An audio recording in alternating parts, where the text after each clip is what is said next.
Hey there, Sarah here. Let's travel together through Rhode Island history resources, starting with the Providence Public Library. First things first, instructions on how to get a library card can be found by visiting provlib.org under Using the Library and then getting a library card.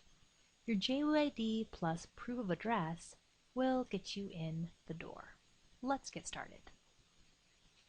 From the public library's homepage, click Research and Resources, Rhode Island Collection, and then start your Rhode Island research. From here, I'm going to pause a moment to start thinking about my topic.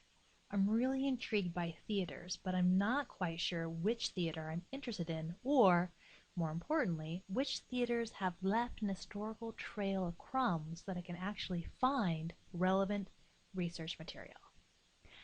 Browsing what's available, I noticed they have books and pamphlets from as early as the 17th century, genealogy resources, government publications, maps, particularly the fantastic sandboard maps, which provide maps of Rhode Island towns and cities searchable by address.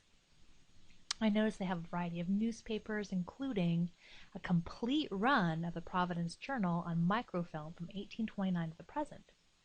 But what's this? I'm really interested in the Rhode Island Theater Collection. Hopping over, I notice right away that the dates correspond to 1855 through 2006, and it's a pretty substantial collection, including 13 boxes. Here we have what I'm looking for. Theaters in Rhode Island are part of the subject headings.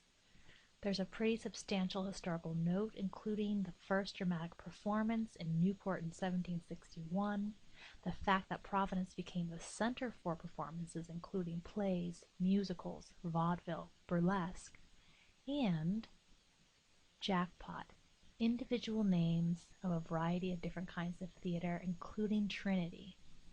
I'm intrigued. This is definitely something I want to check out in person. But before I head over, I want to do a little bit of detective work and see what I unearth about the history of this particular theater. Hopping over to the State of Rhode Island's Historic Properties search, I've already entered in theater, and I've noticed that there are 7 that pop up, which is great, but none of them happen to dovetail with that particular name of Trinity. I'm going to keep this open though, just in case none of my other leads pan out. Let's hop over to a slightly wider section of that same website, which is, instead of the property search, it's just a list of the National Register properties, including, if I use Control F, I can search theater, and it looks like here we have Trinity Square Repertory Theater. Interesting, it used to be called the Majestic Theater, and I also have an address. This is fantastic. This is research gold, the National Register of Historic Places. I have a variety of different addresses. I have a very healthy variety of description.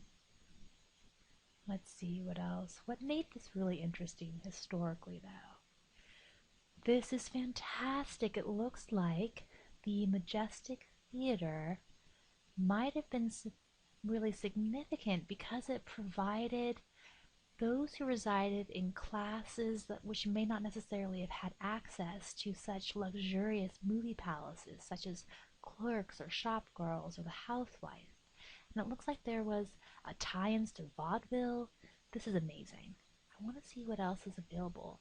And look at this, photographs, detail. Look at how beautiful this would have been at the turn of the century.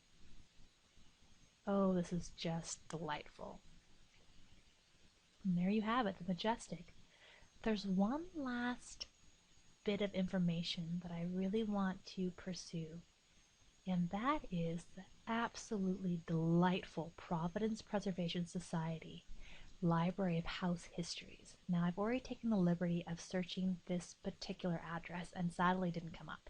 But if I chose Thayer Street, for example, you'll see that there's a healthy amount of information with JPEGs, which is a source of photographs, or PDFs as well.